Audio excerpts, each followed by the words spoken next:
Hello again, Rink Rats. Welcome back to Season 9, Episode 22 of the Chicago Rinkcast. The Olympic break nearly completed. I'm Sean Fitzgerald here again with Jimmy O'Malley tonight. Andy Campbell is out celebrating his son's birthday. Jimmy, how are you?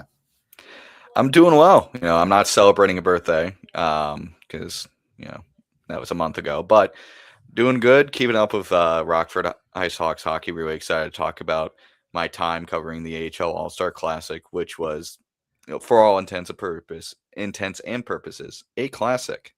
Also keeping up with Olympic hockey. Yesterday's quarterfinals, 3 games going to overtime. That was awesome. That was On the such men's good side. hockey.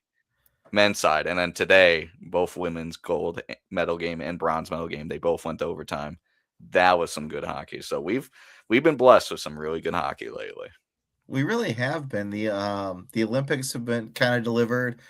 Before the Olympics, though, so while the NHL was on their Olympic break, the AHL just kept plugging along, I should say. And Jimmy, you had the opportunity to attend the AHL All-Star game, which was held in Rockford by the Rockford Ice Hawks. First time ever. If you don't follow Jimmy on Twitter, I highly recommend it.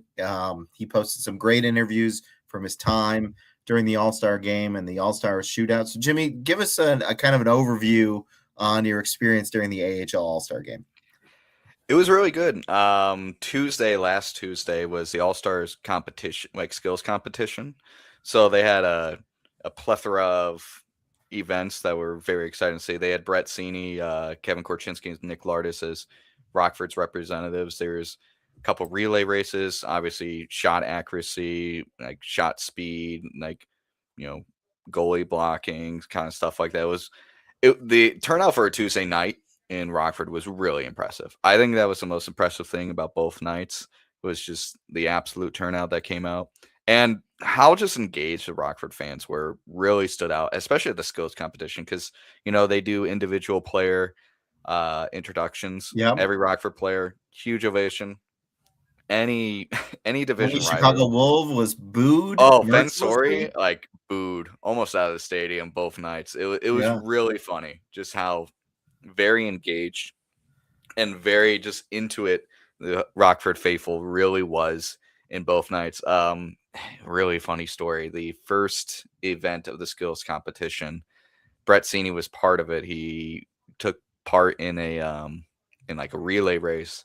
And then during the relay race, like one of the camera guys on the ice kind of like got in his way and Brett Sini ran him over. But like it caused Brett Sini like have to stop and like that relay team lost the race and the crowd really let the camera guy have it. Like they basically they tried to boo him off the ice. It was I very I was entertaining. able to watch that because the game was the skills competition and the game was broadcast on CHSN locally in Chicago. So I was actually able to watch that. And I saw Cini skate into the cameraman, and I was like, "Was that normal?" It was very entertaining. But yeah, Nick Lardis, he took part in the race. He won his little race. Couple guys that like really exciting prospects were Jacob Fowler, the goaltender for Montreal. He didn't play in the game, but he was there. Costa Helenius of Buffalo, I think he won like the speed competition. Like that kid can fly. Buffalo's got another crazy forward prospect coming up very soon.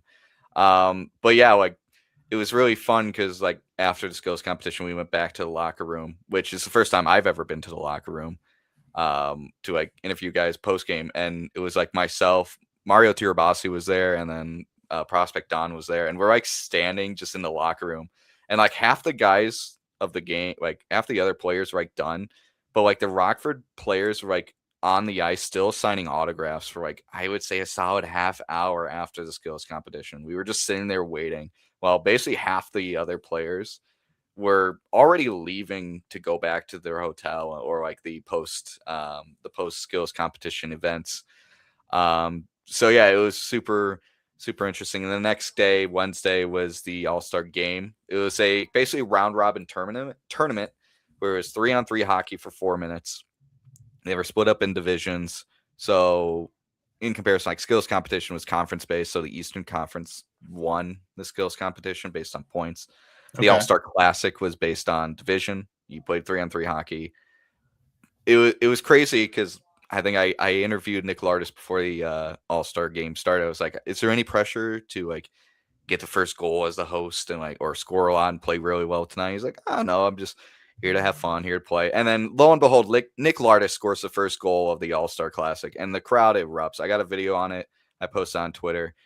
I mean, the hometown crowd was fantastic. I think it's just another example of just how good Rockford has it and how good the Blackhawks have it as a fan base to just have an AHL team with an insanely rabid and, how like loyal fan base, like about an hour away from Chicago, that they'd want to come out here. Because a little bit of a sidetrack before the All-Star Classic on Wednesday, I sat in on Scott. What's his name? Scott Housen. Scott Housen. He's the president and CEO of the AHL. I sat in on Okay. his interview, and a couple of the local Chicago media guys were like asking him, like, "Oh, what's your opinion on Rockford? How's it been hosting it?" And let me tell you, like, if I had a video, you would see a twinkle in the man's eye. Like he could not say nicer things about Rockford, not just the Rockford Ice Hogs, but the arena, the fan base, the city itself. I wrote in my article, and if you're listening, I definitely would give it a read. I wrote Yeah, about it's like, definitely a good read. Check it out on the-rink.com. yeah, the big thing I noticed is like it's not a question of if the AHL All-Star Classic will return to Rockford. It really is how quickly can he get back here. I mean, Scott Housen just he couldn't lavish Rockford with more compliments than he already was. Like he was, it felt like he was head over heels with Rockford. And he also talked about the CBA. It seems like the AHL, it's a very healthy league. It sounds like they're going to avoid any sort of lockout. The Players Association and the team owners and the league are communicating very well. So that's very good. Especially for a team like the Blackhawks that use the AHL as a stepping stone for a lot of prospects, keeping that league going and keeping it Yeah. healthy is something they desperately need. So that was a very good press conference. That was something that really reflected the health of the AHL and reflected just how good the Ice Hogs organization, the city of Rockford, is for. And Jimmy, I thought I saw a stat. Sorry to interrupt you there. I thought I saw a stat, but maybe the AHL Communications put it out. 90% of AHL All-Stars in their career eventually become play NHL games, become NHL players. That's pretty remarkable when you consider it. Oh yeah, like, and they even like AHL Communications has been like, they're a great Twitter account to follow if you want to just see how important the AHL is in the NHL. Like all four, I think I forget who it was, but like four of the starting goaltenders in the Olympics are like all stars in the AHL at some point in their career. Like they like all like I think it was Markstrom, I think it's Hellebuck, I think Bennington, and it was either Hottinger or Swayman, but there's like a couple. That have In that the worked their way AHL, I up think to they the had like, AHL and were all-stars before yeah, they they made were it. all stars in the AHL. I think this year the AHL had like 5 or 6 former first round picks in the All-Star game. I mentioned Hellenius. There was a few more there. I can't name the names off the top of my head. There were so many, Mhm. but like they had some real future talent there. Kevin Korchinski, former first-round pick. Oh, of course, Kevin Korchinski. I think I'm blanking on his name, but he's with Calgary. It's like it's not Greiba. That was an older guy, but it starts with a G. He's like a former first round pick. Jacob Fowler obviously is there as well. I mean, there's some real talent in the AHL, and a lot of NHL teams are, you know, are very much valuing the AHL teams to the benefit of the AHL. Because if you can get an all-star game with guys like Korchinski and Lardis and Fowler and Hellenius, where it's like, hey, like these guys are all-stars in this league, and within a couple years, we're going to see these guys as regulars in the NHL. That can only mean good things for both leagues. For So, sure, yeah.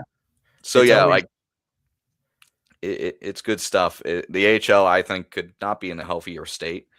Rockford Ice Hogs, although they're struggling this year. I wrote an article actually before the AHL All-Star yeah, Classic you where did. they're very much in danger of missing the playoffs for the first time since the 2018-2019 season. But even then, the Rockford Ice Hogs as an organization are in such good shape.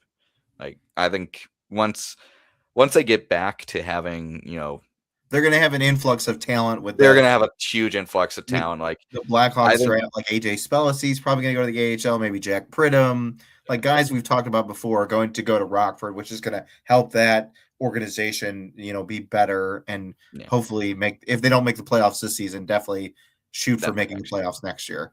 Yeah, there's going to be a huge influx. They've just really struggled with forward talent this year.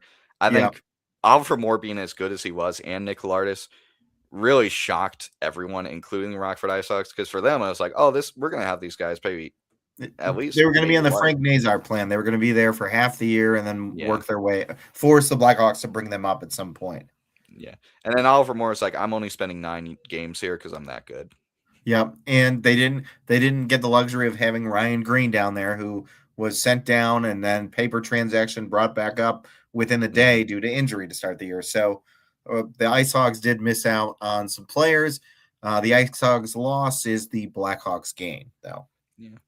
Speaking of which, Yep. a couple Speaking of guys. which, exactly. Sam Rinzel and Kevin Korchinski were recalled to the Blackhawks yesterday, I believe. In case you missed it, although the Olympics medal round for the men will be commencing tomorrow and this Sunday, NHL teams are able to resume practices. And so the Blackhawks have gotten back to work and they recalled Sam Rinzel and Kevin Korchinski. Jimmy, why do you think both guys have been recalled? I think I'll go player by player. I think Korchinski is obviously the left-handed defenseman that's going to fill in for Wyatt Kaiser. Now, we've gotten good news about Wyatt Kaiser. Jeff Blashill said, He he's will, not going to come back right away, but but he he's will going come to back be on this the season. IR. And it's not long term, which after seeing the injury, I genuinely thought we wanted to see him for the rest of the calendar year. I thought he tore everything in that left knee. Yeah, I was like, oh geez, here we go. One of our better defensemen is out for months, but the fact that it could be he could be back by, I don't know, mid to late March if things go well. That's a huge break. But giving Kevin Korchinski his spot, I think he's earned it. He plays a very different game from Wyatt Kaiser. He's way more offensively, I would say, minded when it comes to his play style. But that's way more Kevin Korchinski's game. Now, Sam Rinzel was an interesting one. I had two theories. okay. I think the first one is maybe they're going to move Murphy soon. I think, if I remember correctly, the roster freeze ends around midnight on the 22nd or And 23rd. just to be clear, there is no embargo on teams discussing trades during the Olympic breaks. So It just, GMs could already have deals yeah, worked out that once the roster freeze ends, the players could be moved. yeah, and I think that's a possibility. I mean, there hasn't been any smoke to that, but that could be a reasonable possibility. I also think there may be an interest in trying a little bit of 11-7 going back to the Wyatt Kaiser injury. Wyatt Kaiser played a huge two-way role with this team. And I don't think you can really just replace it by just plugging in Kevin Korchinski and be like, all right, No, we're good, they're 11-6. two different guys, like you said. Yeah, I think having that opportunity is like, let's call them both up. Let's go back to 11-7. And there could be a chance they could trade a forward and just go 11-7 and not have to worry about scratching a guy. I think those are the two possibilities. I'm leaning towards the second. I don't think, I don't think you can replace Wyatt Kaiser's production this year with just Korchinski. I think bringing up two, getting more, cutting down minutes on certain guys like Artem Levshinov Wired Levshunov, yep. he hadn't played the last 3 games. He's been training a lot. I don't know if you saw that social media post. It genuinely made me laugh. But like the Blackhawks, like social media manager, like DM'd like all their players, like, oh, what are you guys doing for your break? And like a ton of guys golfed. I know Alex Vlasic got engaged. Congrats to him. That's the Yeah, second congrats, Alex Blackhawks Wyatt. defenseman. Wyatt Kaiser was ice fishing someplace. Yeah, he was ice fishing, also getting engaged. And then, but like they asked Artem Levshinov, and Artem Levshinov just answers with 2 words. He goes, just training. He Oh, just sent in a picture of him practicing. well, that's So good. I I'm mean, that's that a good shows sign. I think, maturity, dedicated to his yeah, that's a craft. great sign. I think if you have a young kid that's like, I'm gonna take this break and train and work on stuff, that's always a positive. So I think they're probably going to try to get Artem Levshov back in the lineup after being scratched. I don't think they're going to go 11-6 and be like, oh, Artem, you're going to the press box. If that was the case, I think they would send him down to the AHL. I really do. Like, they're not going Yeah, to, you know, I think like if they're like, we need some things to work on, I think they would send him to the AHL. But 11-7 makes sense too because you could shelter him more. You think maybe he got a little bit exposed, like he got a little too wild. The whole Levshunov experience went off the rails before he was sat down for those 3 games. 11-7, like Blashill was sheltering Levshunov early. He's going to have to shelter probably Korchinski a little bit too to limit their minutes because you don't want Korchinski getting exposed. Rinzel came up. He looked solid before the Olympic break, but you don't want him to regress to bad habits. So I think I agree with you. The 11-7 makes the most sense for those guys. Yeah, especially for Levshunov because like Levshunov is Kaiser's partner. Like, right. I again, you can't just put Korchinski and Levshunov on the line and be like, okay, good luck. Like that, I think that would be a recipe for disaster. That would but be a being able to turnstile rotate in, have like moments where you can have Murphy and Korchinski, and then Vlasic and Levshunov, well, assuming Grzelcyk Murphy's still on the club. That's assuming he still is. Post the unfreezing of the trades. That is the assumption. If they go 11-7 and they don't do option 1, which was trade Murphy and go back to 12-6. Yeah. Which I think, again, I'm not going to speak for the organization. I think that's a bad idea. I think it would be a bad idea to be like, okay, Kaiser and Murphy are out.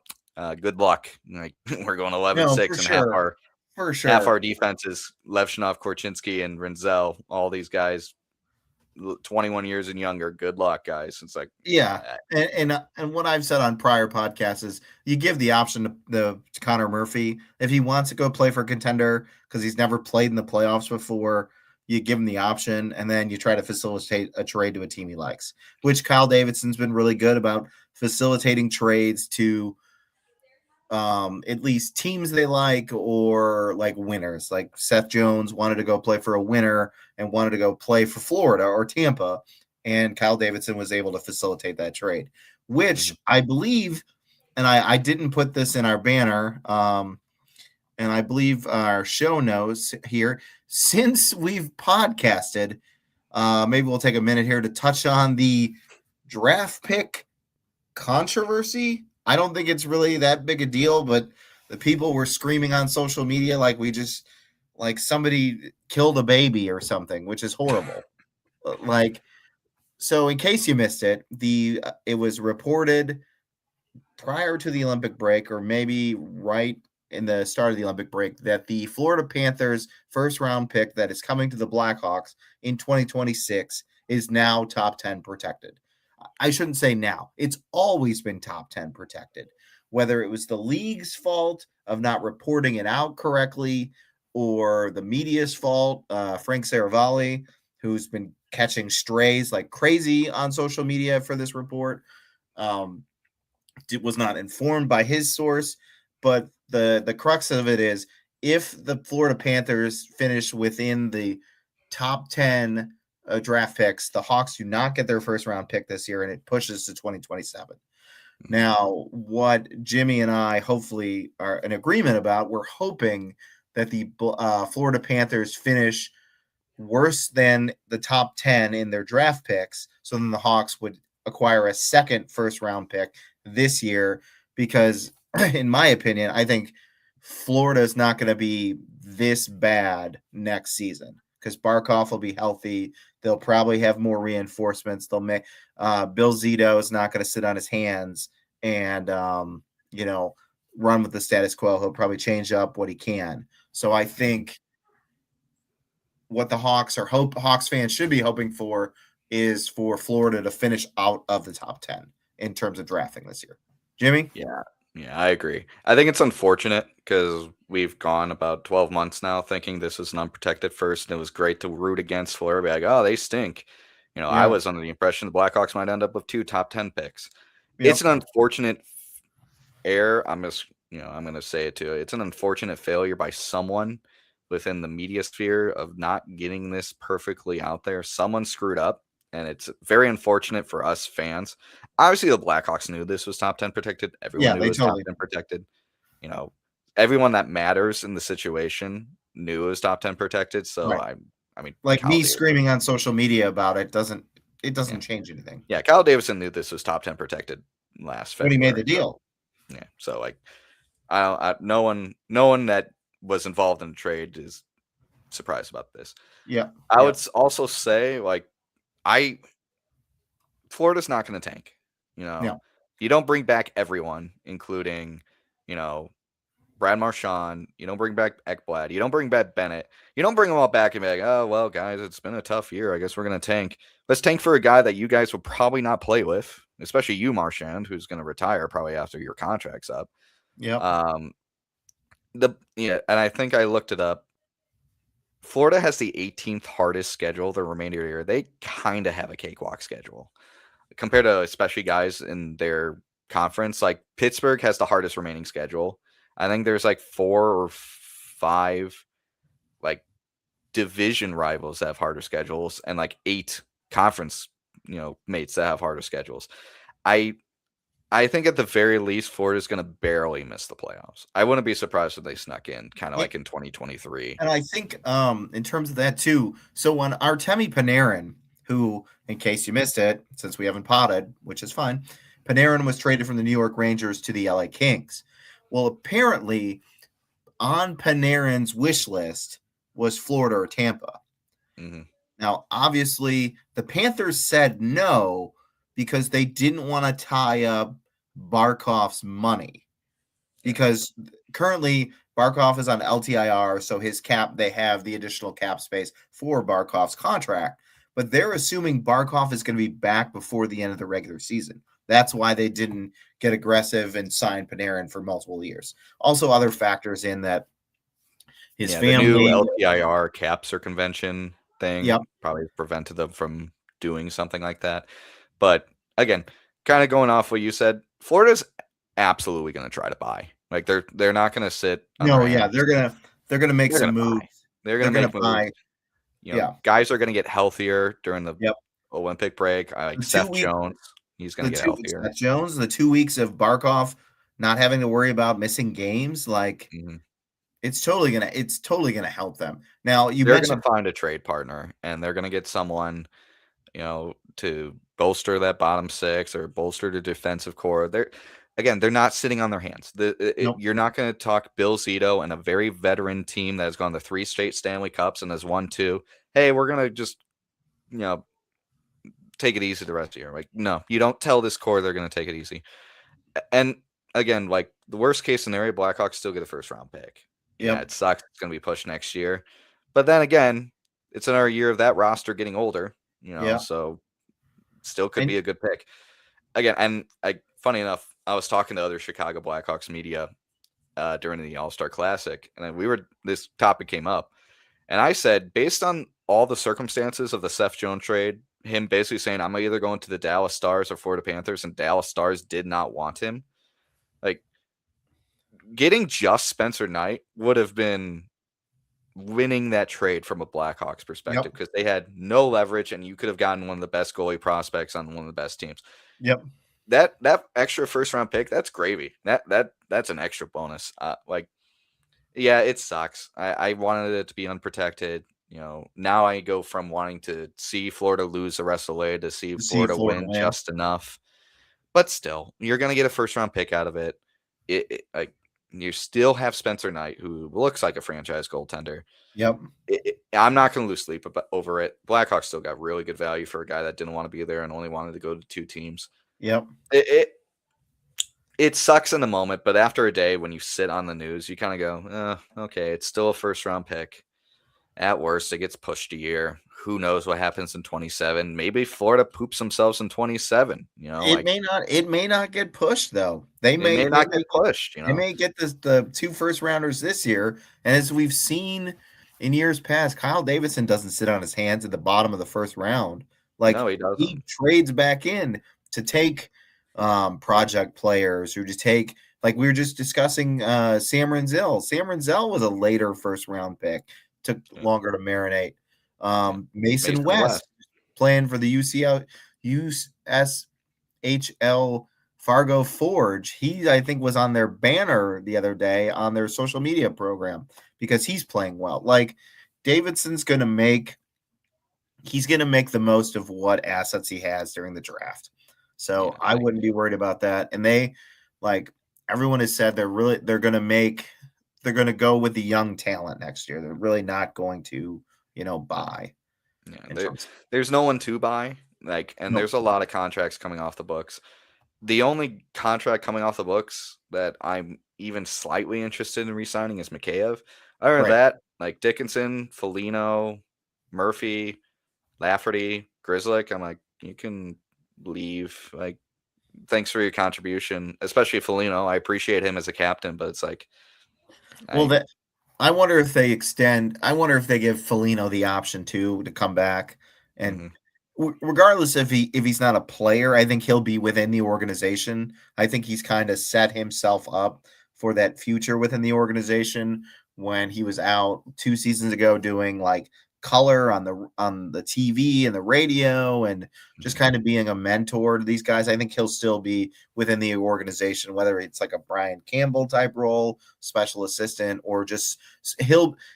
I think his stamp will still be on this team because yes, you want to go with if they want to go with all young guys, you still need the veterans sprinkled in. Mm, You'll still need a veteran sprinkled in. I mean, yeah, and you could do switching way gears a worse little than bit, Nick like Foligno you on your you look fourth at line. the Olympic hockey, right? Like Mhm, switching gears to Olympic hockey, like the U.S. women who won the gold medal today against Canada, who scored the tying goal with less than a minute and a half left? Hillary Knight, a veteran player, right? She's been to what 5 Olympic games? yeah, Shout out she to Hillary she Knight, the she's most she's goals just in U.S. Olympic history. yeah, she's been there a minute. And as I was mentioning before with Nick Foligno, you could do a lot worse than Nick Foligno for one more year on your fourth line. And I don't think he'd be the kind of guy that get insulted if it's like, hey, can you spend some time in the press box? We have a couple guys that need to play. Yep. Like Yep. I I I would bring back Mikheyev. I would not say no to Foligno. Everyone else, okay.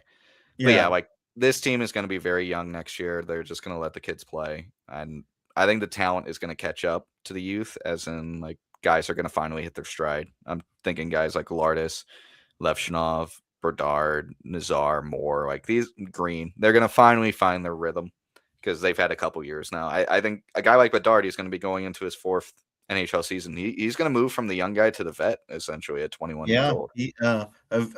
And maybe after next season, the first overall pick moniker will be shed because eventually, like you're either a star, you're a guy, or you're a bust. You're no Hmm. longer just the first overall pick. And Connor Bedard, I think, during this Olympic break, not making Team Canada might have been one of the better things for him. I know us here at the rink were a little salty about that because we wanted Connor Bedard to be in the Olympic team. We wanted to watch him play with Team Canada, that just juggernaut of a team. Hmm. But they said in a recent interview, the Hawks have said that Connor Bedard will be able to take faceoffs again, which he wasn't able to pre-Olympic break due to his shoulder. So that's Hmm. another positive for the Hawks during this Olympic break. Yeah, and it allowed Nazar to go back to being second line center. And Nazar, he has his bubble shield gone. Like in Oh, practice, he's his jaw is practicing. probably fully healed. Yeah, that's very good. I think this team definitely needed to be healthy. Like Yeah, they needed a especially reset. They needed a break. yeah, that end of January, man, that was some of the worst That, hockey that game I've against watched. Columbus was brutal. Brutal. All right. This team could not get to the Olympic break faster. No, they couldn't.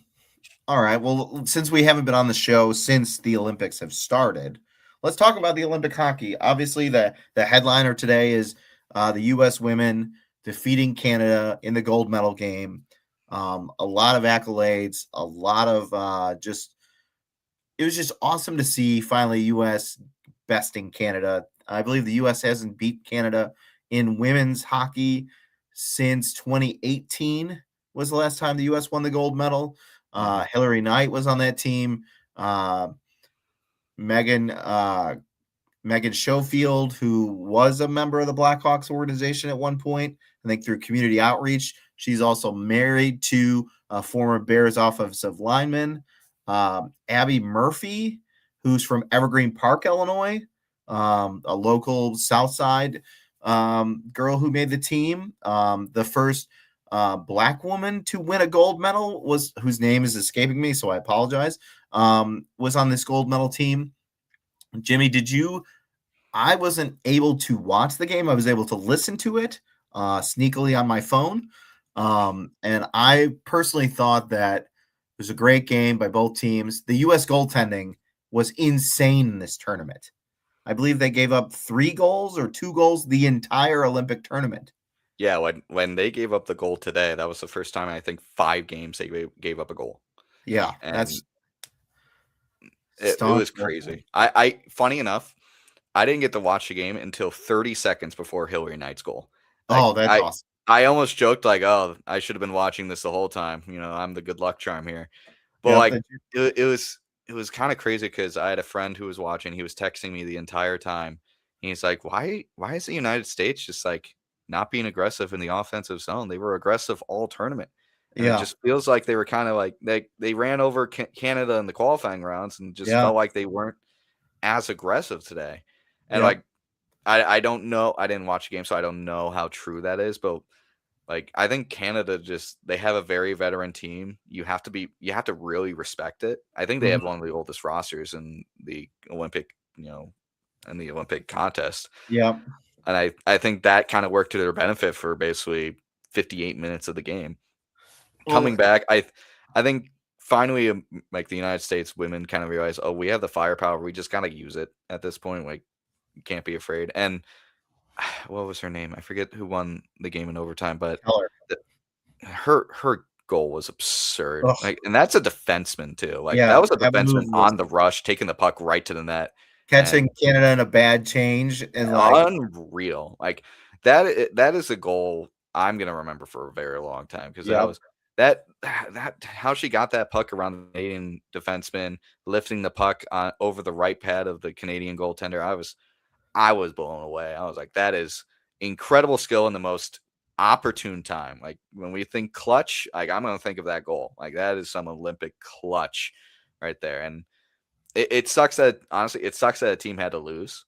Like Canada's team was incredible as well. I mean, you Canada's give team up was 2 really goals to good. this US Olympic team, like that's like giving up only 2 goals to the Canadian men's team. Like that's just absurd defense.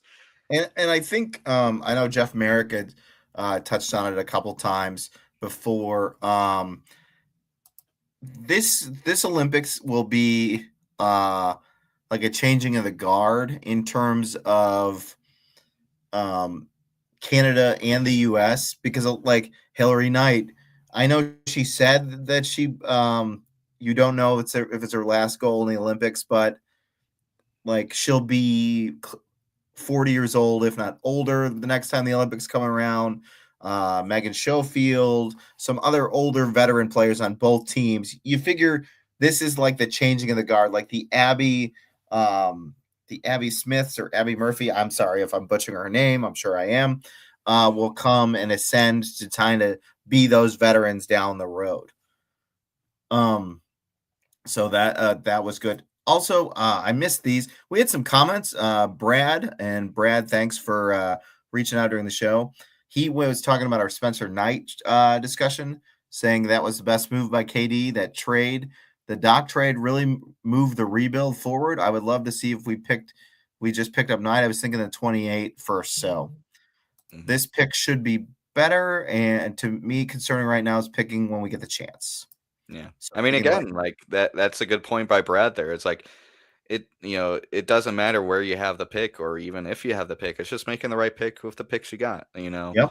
Exactly. If you have Florida's pick in 26, you hope you make the right pick. Would you Yep. rather pick 11th with the Florida pick this year and pick wrong or have the 20th pick next, 25th pick next year and get it right, So I again Drafting like and developing and selecting the right roster construction is huge. Mhm. Like we've seen with the Blackhawks in the NHL, in the Olympics, like switching over to the men's US team, I think you look at Four Nations and what element they were crucially missing in that tournament was Quinn Hughes. Quinn Oh yeah. Hughes not being on that team and now being on this Olympic team, Quinn Hughes is like the straw that stirs the drink. He is so dynamic. He scored the game-winning goal against Sweden in overtime on a sick move. 2 defensemen for the country of the U.S. scoring 2 goals to propel the men's team into the medal round and the women's team to the gold medal. Jimmy, do you think Quinn Hughes is the X factor on the U.S. men's team, or do you think it's the Tkachuk brothers, or do you have a dark horse?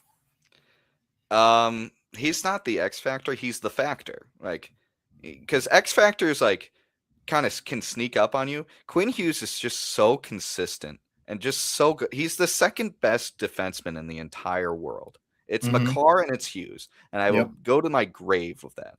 No, I think And you're right. obviously the Tkachuk brothers, they are the engine that gets this locomotive going. Like, they're the emotional leaders of this team. I know Austin Matthews is the captain, but really the captains are Matthew and Brady. Like, everyone sees their they wear their emotions on their sleeve. They get the teams going, obviously.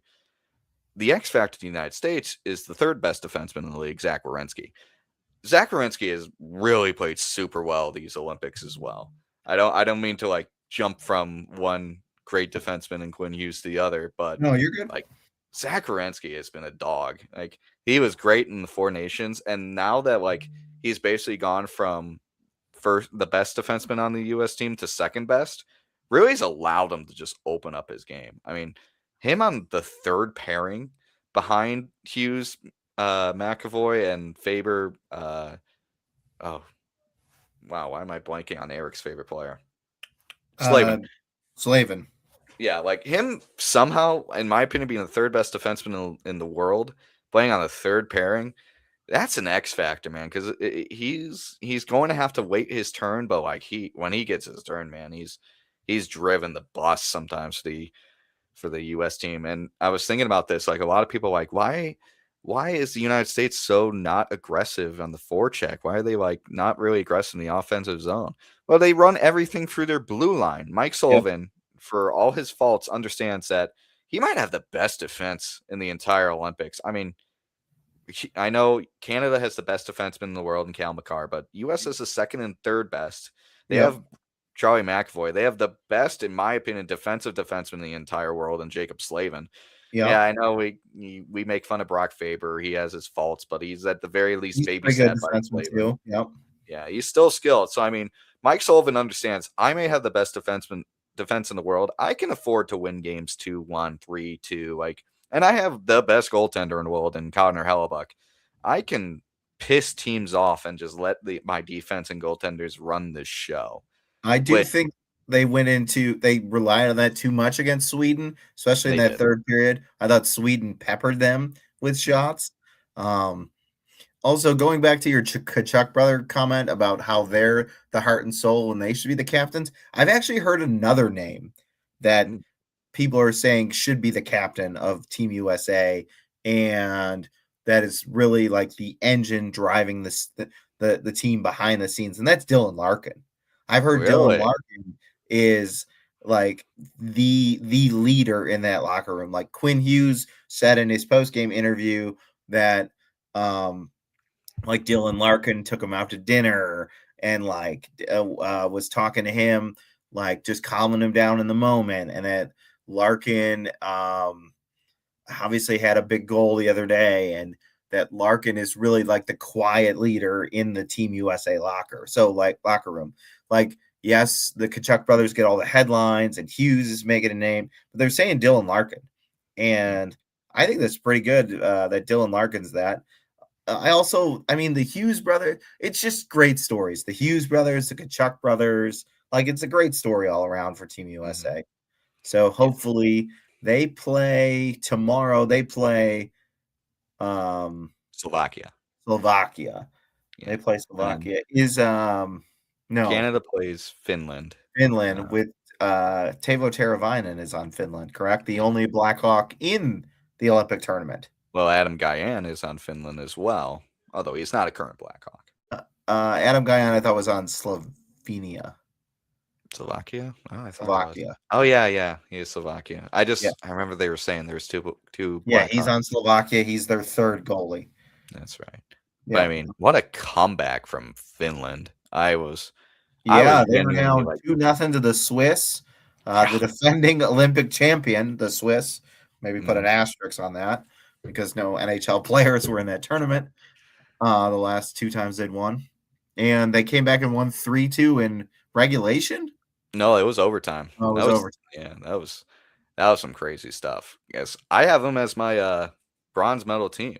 My silver medal team is out, but God, what a terrible poll it was for Sweden. I mean, that's Yeah. kind of unfair. Like I think Sweden was the third best team in these Olympics. You Yeah. know, that's such I a tough mean, poll. Czechia played really well too. They had Canada on the ropes. Like it's been an overall good tournament. Everybody's at least won one game except Italy, who just got pounded every game. They had no NHL players on their team. And France was embarrassed against Canada, although they did register the first fight in the Olympics with no penalties. Tom Wilson, little That was fisticuff awesome. action. So That was awesome, man. I hate to do this because I know like geopolitical stuff causes this, but like imagine these Olympics, but take out Italy and put in Russia. Like how like crazy would this Olympics be if yeah, like instead of Italy it was Russia? Like that, we'd be talking about these Olympics as the greatest gladiator matches in hockey yeah, history. I yeah. get why they're not, and obviously there's good reason. It's a But good like, reason. man, Yep. that Yep. would that would make a tournament, man. That would Yep. make the tournament. Yep. And it's crazy thing is too. It's like it's nations you don't really think would like play well or just coming out of nowhere. Denmark has blown me away. Like Yeah, when Denmark they played played, really I was well. like, holy crap, what is this team? Yeah. Slovakia. I mean, uh, what's his name? He's the Montreal Canadian, plays for Slovakia. Slavkovsky. Oh He's yeah. unreal. Like he's unreal right now. I Yeah, mean, and everybody wanted to run him out of Montreal because he oh was my the gosh, the he first was overall booed when he pick. was drafted Yeah, he was the first overall pick, and people in hated him. Montreal too. That's where the draft was hosted. Yeah, and they hated him. Oh my So goodness, he's good. Immaculate And then Celebrini playing really, really well for Team Canada. Celebrini is absurd. I mean, to be fair, he is on a line with Nathan McKinnon and Connor McDavid. That is true. Uh, But hey, Granted, he's the one that has to shoot the puck. You know, he he did has to have make the the accurate shootout goal shot. or the not the shootout goal, the penalty shot goal. And I don't know if Celebrini was aware of the rules. They were saying that the coach can actually pick who Mhm. shoots that, and Celebrini's just like, no, I'm taking it because I was fouled, and he I scored. got fouled. So, I get this. I get the shoot. yeah, But yeah, speaking of Team Canada, like I wonder how serious this Sidney Crosby injury I don't is. know. He had an MRI on his hip, I believe. He spoke to the team between the second and third periods of their win against who did they just beat? Czechia. They just beat Czechia. So we'll see what his availability is like for tomorrow. They play tomorrow too, correct? Because then the gold Yeah, medal game is Sunday. yeah. Both semis are tomorrow. I think And it's then the Canada gold medal and the first. I bronze think they medal play game around is Sunday. noon central. No, like 10, 11 o'clock central, and then I think U.S. Slovakia is like 2 o'clock central. Correct. Yep. Yep. And that's like 6 p.m. in Italy, I believe, something like that. Yeah. And then they'll close out the tournament and the Olympic Games on Sunday with the gold medal and bronze medal game. Hopefully, what all of North America is hoping for is a U.S. Canada rematch because Oh, that's nothing that gets the blood flowing like a U.S. Canada rematch in the gold medal games. I am still I'm salty thinking about back. the golden goal from Sidney Oh, Crosby in Vancouver. So hopefully we'll get to exact our revenge against Canada in the tournament. yeah, man. What? Speaking of this tournament, 3 overtime games for the men's, 2 overtime games for women. What's your opinion on 3-on-3 10-minute? I think it's wild. I'm not a huge fan of it. I'd rather do 5-on-5 for 10 minutes. I mean, what the NHL does 3-on-3, don't they? Yeah, but they do 3-on-3 for 5, and it's regular season play. Like Yeah, I don't it's know. I mean, Olympics. It's single elimination. I think Like it. the I think it's fine because it's a short tournament, so you don't want to go to like quadruple overtime and then have to Well, they play like they don't go to over like quadruple times because they have shootouts. They do have shootouts after the 10 Yeah, minute but mark. I think like ending a game, like ending the gold medal game. I know the U.S. women and Canada did that a couple years ago, and I know TJ Oshie is in like U.S. hockey lore for his 7 attempts against. I don't know if it was 7. I think it was 4 or 5 against Russia. I just think the 3-on-3 it puts everybody on their toes, gets everybody fired up. It's a quick way to end it. I don't like ending postseason or significant games with a skills competition because that's what the shootout is. It's just a skills Yeah, competition. At least there's that's true. some semblance of hockey and the NHL, which is like the biggest driver of hockey in the world. They play 3-on-3 during the regular season. So at least these guys are experienced enough. Most teams are composed of NHL players now. Hmm. So I like the 3-on-3. Yeah.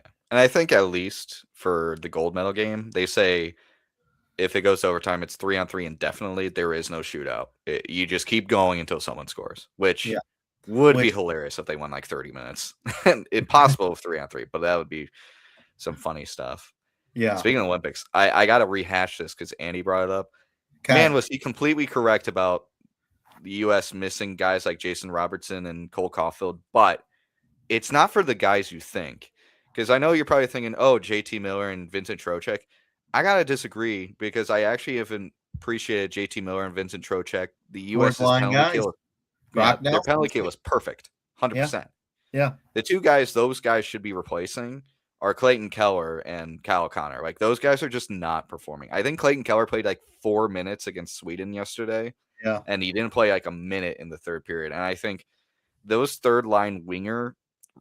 that third line winger situation, like with Larkin and Thompson, you have a great two. They don't Yep. have a third. Kyle Connor hasn't been in it. Clayton Keller hasn't been in it.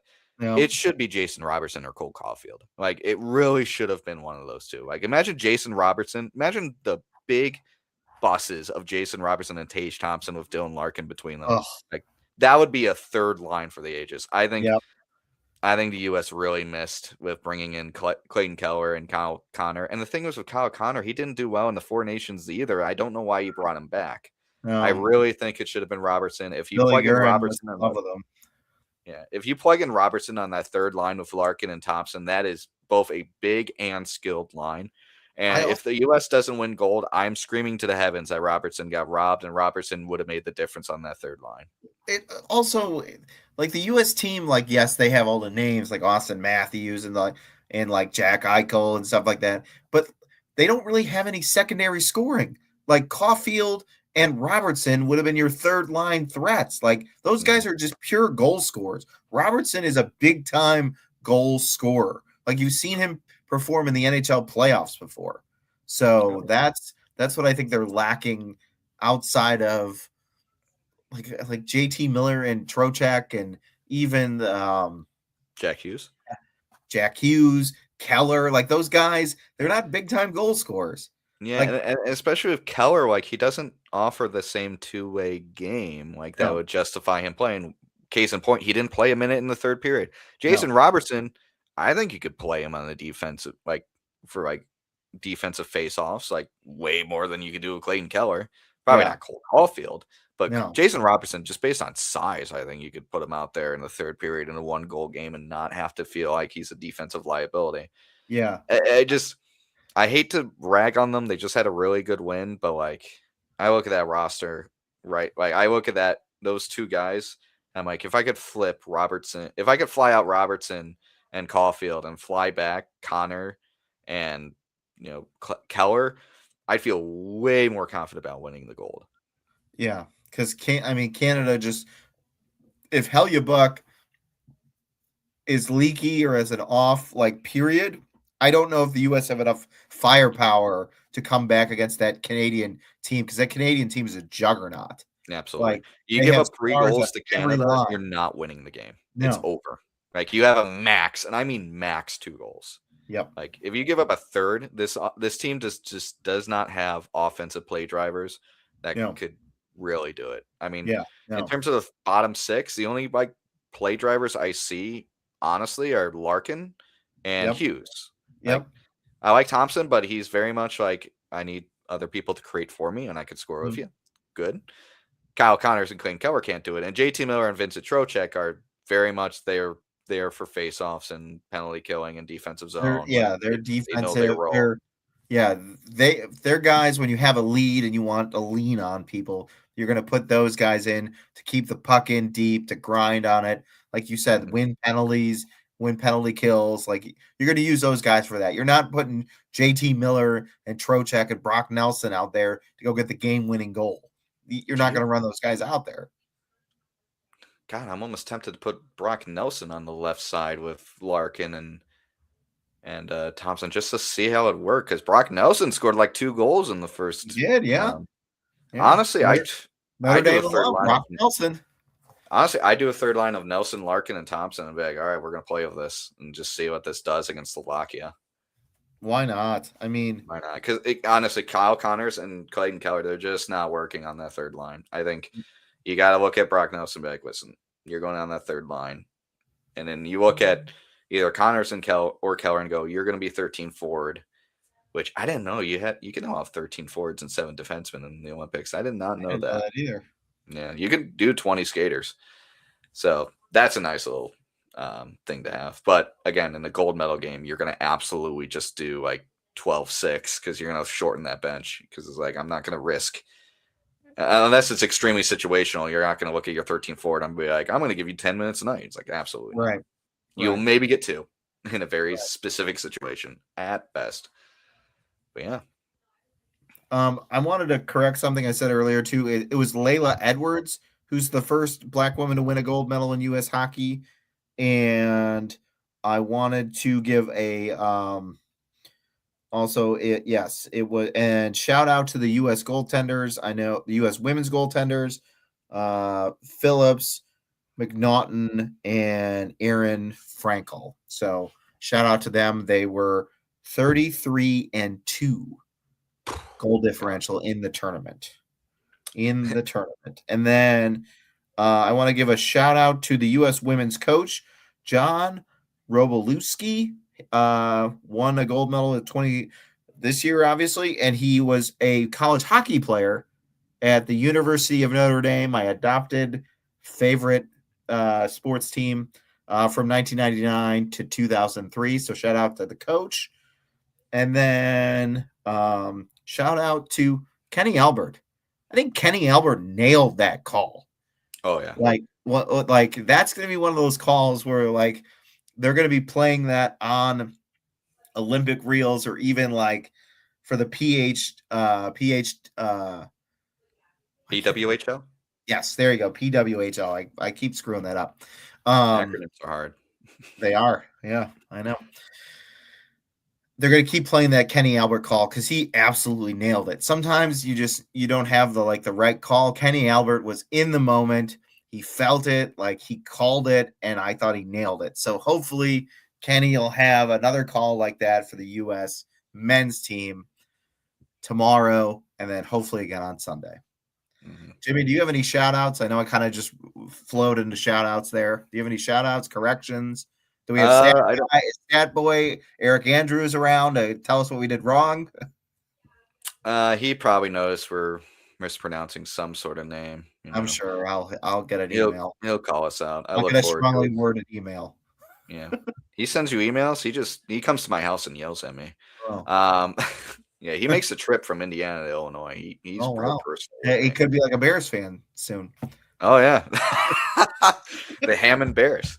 Yeah, but yeah, no corrections. But if you want to get some professional hockey while you're waiting for the NHL season to come on, and there's no Olympic games on, the Rockford Ice Hawks season continues this weekend, Saturday and Sunday. They're hosting the San Diego Gulls. Ooh. Gull. Yeah, the San Diego Gulls, the AHL affiliate of the San Jose Sharks. Sharks? No, or the Anaheim Ducks. Anaheim Ducks, yeah. They'll be hosting them Saturday and Sunday. On Saturday, they have a Drew Comesso bobblehead. I mean, it's a nice bobblehead. Like, I might have to make a few calls to see if I can work a deal on the side, see if one falls off a truck from our guy. I'll be on Facebook Marketplace, see if someone wants to sell it. It looks really cool. Awesome. But yeah, I mean, if Scott Housen practically gushing about Rockford at the All-Star Classic is not enough to get you out there. I don't know what is. I mean, Yeah. it's top Oh, class, top a class lot of the organization. Blackhawks Twitter faithful who I follow on social media, they've made the trip. Some of them made the trip out to Rockford just It's for nice. regular games since the Olympic break. People are craving Absolutely. hockey. So Absolutely. You got one more weekend to do so before the NHL season picks back up. Go see him play. I know Korchinski and Rinzel aren't there anymore, so it's like, oh, what prospects are there? Well, you still have Nick Lardis. You got Ethan Del Mastro. You got Gavin Hayes, who's played really well coming yep. up to a first line role. I think those guys are what you need to look after. And obviously, bobblehead man, Drew Comesso, who I think is going to be the primary backup going into next season. Sorry, Soderblom. It ain't going to be Oh, you. and It should be Comesso. before we get check out here, Stanislav Resnoy.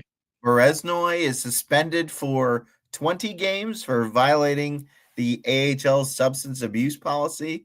I believe he took a non-approved supplement or something. Yeah, apparently from press releases by both the Blackhawks and the Rockford Ice Hawks, it was unintentional. I think it was just part of his routine, and he just didn't realize, or no one double checked. Obviously, upsetting losing your primary backup at this point in the season, trying to make a playoff, push. But yeah, it's just how things work out sometimes. Mitchell Weeks will Unfortunate. step into that role, right? Mitchell Weeks will come up and step into that Yeah, role. it's either Mitchell Weeks or Owen Flores, but I think it'll probably be Weeks. Flores will Yeah, I probably. think Eric Andrews saw Owen Flores get lit up by the Kansas City Comets or Kansas City Mavericks, I believe. Yeah, In Indy Fuel. Yeah, or he's with the Indy yeah. Fuel. Yeah, Mitchell Weeks has a lot more experience in the AHL level. I think they're probably gonna stick with him. But yeah, I mean, unfortunate loss, and it feels like it's one of those things, especially drug suspension. It really is an unforced error. Yeah, But own you goal, if gotta you live will. with it. Yeah, and it wasn't just Resnoy. I think another player. I think it was a Hershey Bear. I mean, Oh, another guy got popped in the AHL for substance use suspension. I'll be real quick with it. I'll see who it was. It was